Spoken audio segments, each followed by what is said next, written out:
God has many styles of Eucharistic miracles. We have seen bleeding hosts and a video of a pulsating heart inside the tabernacle. This one has an element of the great miracle from the days of Moses. France was a very Catholic country in the 13th century and was ruled by a very Catholic king, Louis VIII. In 1226, the city of Avignon, France, which did not support the real presence of Christ in the Eucharist, was besieged for 3 months during the Albigensian War and was on the verge of capitulating to the very devout king. On September 14th, 1226, on the feast of the Exaltation of the Holy Cross, Louis VIII, King of France and leader of the Crusade, decided on a public ceremony that would atone for the sins of Avignon, who once again did not believe in the real presence.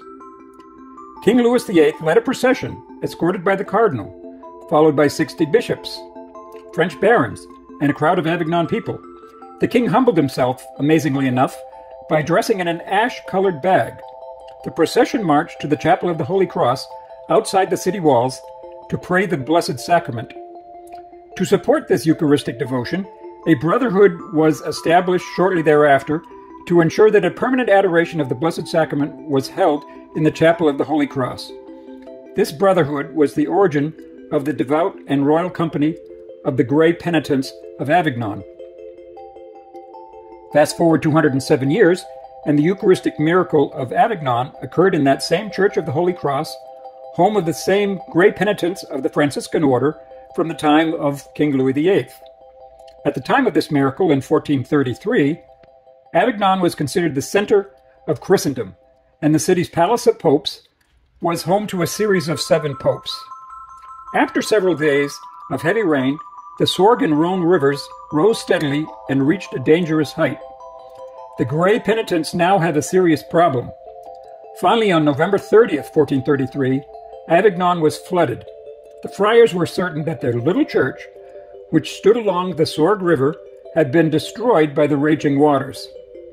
Fearing that the Blessed Sacrament, which was exposed for perpetual adoration for the last 207 years, had been swept away, the head of the order and another friar rowed to the church in a small boat.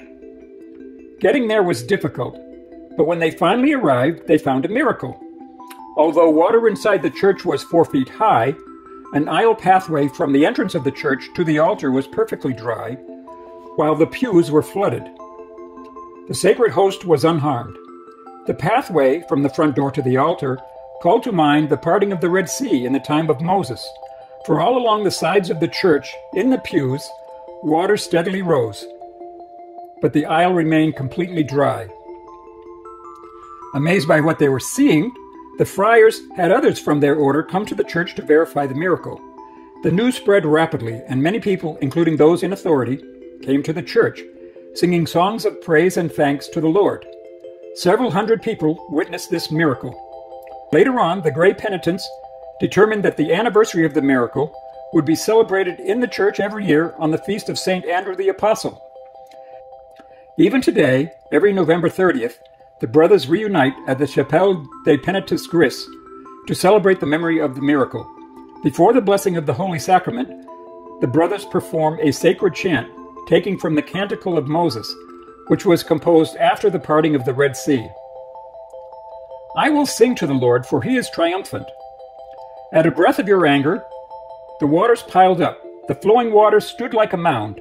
The flood waters congealed in the midst of the sea.